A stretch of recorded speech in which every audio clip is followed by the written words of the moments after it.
The 6 Mile Slough Preserve in South Fort Myers withstood the worst that Hurricane Irma had to offer and provided a natural water retention area and a wildlife resource during and after the powerful storm. Lee County's 6 Mile Slough is made up of more than 3,500 acres of wetlands and is home to a variety of protected plants and animals. So the days right after the hurricane, our water levels here in the slough actually rose. And that's one of the benefits that the slough provides Lee County residents. We act as a stormwater overflow catch basin. The slough soaked up the storm's water like a sponge, even topping some sections of the boardwalk with 16 inches of water. The water was naturally released from the slough, seeping through the vegetative filters before slowly entering into Estero Bay, the state's first aquatic preserve.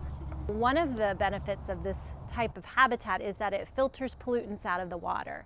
They stay here and replenish nutrients into the soil here, which prevents them from ending up in Estero Bay and in some of the seafood that we like to eat. Wildlife is back. It is not uncommon for wildlife to rally after a storm and increase breeding due to the abundance of food. Staff and visitors now have seen a wading bird called a limpkin feeding on the apple snails. The exotic snails make up almost the entire diet of the limpkins. The snails in the storm brought the birds back earlier to the slough, who are breeding out of their normal season. Recently, limpkin chicks have been spotted, delighting visitors. Trees and branches came down during Hurricane Irma. The boardwalk was damaged and has been repaired.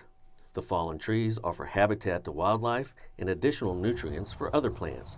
There are no plans to remove the fallen trees that landed away from the walking paths. Ferns are also back in great numbers.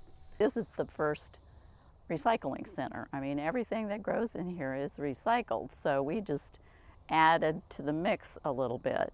The fallen trees provide habitat that is a food source for woodpeckers. The trees are also nesting areas for squirrels and birds. Many species of insects feed on the decaying wood and attract migrating songbirds, such as warblers. There is going to be a replenishment of nutrients after a storm like this. However, we now get to talk about the cycle of destruction and how Florida has had this over and over and over again for eons, and the system always comes back. It's adapted to this. So we're just kind of recycling on a heavy-duty scale right now.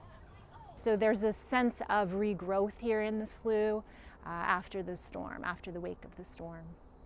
For more information, visit leegov.com/parks.